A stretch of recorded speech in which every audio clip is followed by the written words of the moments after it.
Oh, hi, I'm Deb, and welcome back to Deb's Big Backyard. I'm just checking in on my indoor garden before I head out to Anna Garcia Doyle and Jim Doyle's green-built home. It's pretty cool, and I'm certainly going to be greener after going through there again. A couple of years ago, they went through an extensive rehab that resulted in it being LEED registered with all the trimmings. They said I could bring some friends in for the tour. Let's go. Well, we landed here at lunchtime at the Garcia Doyles. Thanks for breaking away, Anna, to give me a tour, and all of us. Sure. So I guess what I really want to know is what is a green-built home, and how did you get here to be living in one? I don't know that we knew right away that we would be in a green-built home, but we really assessed, sort of how do we want to live? And by the way, we're only going to do this once. And when we thought about those things, we thought, you know what? How can we consciously try to build in elements as we do this once and only once to really reflect the way that we want to live on a daily basis? I am just mesmerized by what we're standing in front of here. What is this? Okay, these lockers came from Craigslist. So again, we did a large project where we put a two-story addition on the home. But when we decided we needed a mudroom, instead of having something new sourced and getting a carpenter to build something out of wood, we went on Craigslist and found these lockers that are basically from a high school in Indiana that was casting them off. Wow. And so they're reclaimed, and someone didn't want them, and we absolutely did. So we painted them and just fit them right in this spot here. So as we approach the landing here, I just want to mention something kind of simple, but sort of important in keeping with the ethic of increasing the amount of natural light and passive solar benefit, is that wherever in the old house we could go from one window to two windows, we did. So you see that here on the landing, and you see that in the two original bedrooms on the front. It just gives us more light and more warmth in the colder months. So what is this up here? This is really cool. So yeah, to follow the thread of the natural light, we installed two solar tubes here in this hallway. It can get pretty dark because it's sort of a long hallway, but now even on a full moon night, you could come down the hallway and still have enough natural light from a good moon. So what does a solar tube mean? Well, it's like a skylight, but what? Does it elongate and go into the roof, or it's just a little different? It's a little bit different than a skylight in that it really is a tube, and it's actually got something reflective inside of it, like a mirror to kind of really amplify the light. So the doors are either used from the original house, again keeping with the theme of reclaimed and reused and not having to source anything new if we don't have to. We found a source on Craigslist that they were throwing away hundreds of doors in a warehouse in Wisconsin, and we found a gentleman, he's actually a LEED certified professional, and he said, I've got to get rid of these doors, and he was selling them on the cheap, and they end up being local because they're from Wisconsin, and so we got some LEED points for working with something that's reclaimed and also something that's local. So the remainder of the doors are not new. In fact, they're from this stock of reclaimed wood. What else is reclaimed up here? So in terms of reclaimed, you'll see a lot of the fixtures as we walk around. Doorknobs, again, they seem really little, kind of simple. It's very easy to go to a store and pick up a bunch of doorknobs. But, we ended up sort of digging through milk crates at reuse stores and salvage shops to get something that was a little bit different, but also to keep stuff out of landfill and just choose a bunch of things that could work in the new addition. So you've got this really cool door. What's going on? What's the story behind this here? The story behind this was that on our anniversary, the year that we were doing our construction, we spent our date night in salvage shops looking for, fixtures for doors and fixtures for bathrooms and things like this. I'm really fascinated with your Greywater.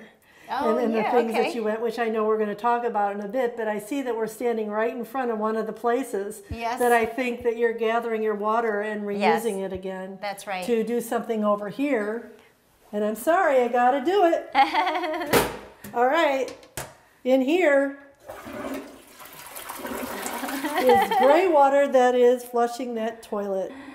Right? That's right. That's right. So, so can we switch in and talk a little bit about what's going on with the Greywater, and then we'll go down and see it? Sure, absolutely. So we are taking the water from our tubs and showers, and we are collecting it in a 66-gallon tank in the basement.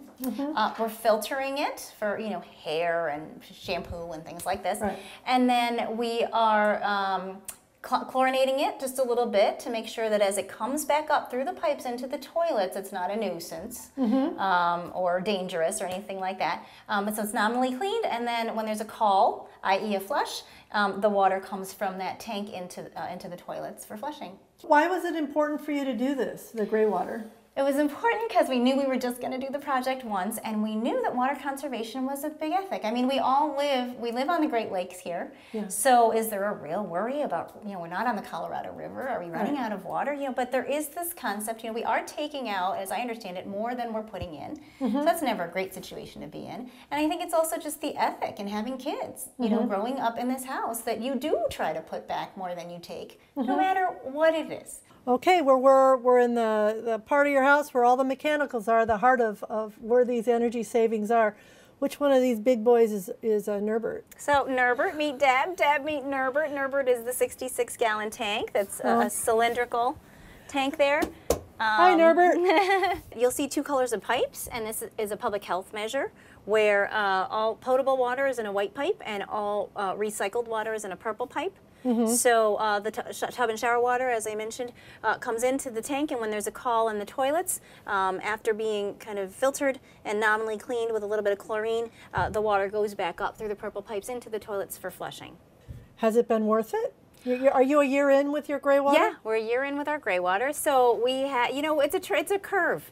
We had to learn a little bit about how to maintain it. You don't put it in and forget about it. Right. You put it in because you really care about saving this water, and so you're probably apt to do a little bit of maintenance, and we did have to learn that early on. It's not terrible, and we absolutely consider it worth it, but we do have to go in there every 1 to 2 weeks and look at the filter and put in a chlorine tablet, things like this, to make sure that it's running properly and it has longevity, because that's what we want. Right. We estimate about 22% of our water, our indoor water usage. So again, we said 27% for the average American home.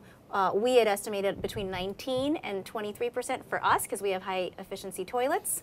But it's about 22. It's in that range. Wow, that's great. And so that is in water savings.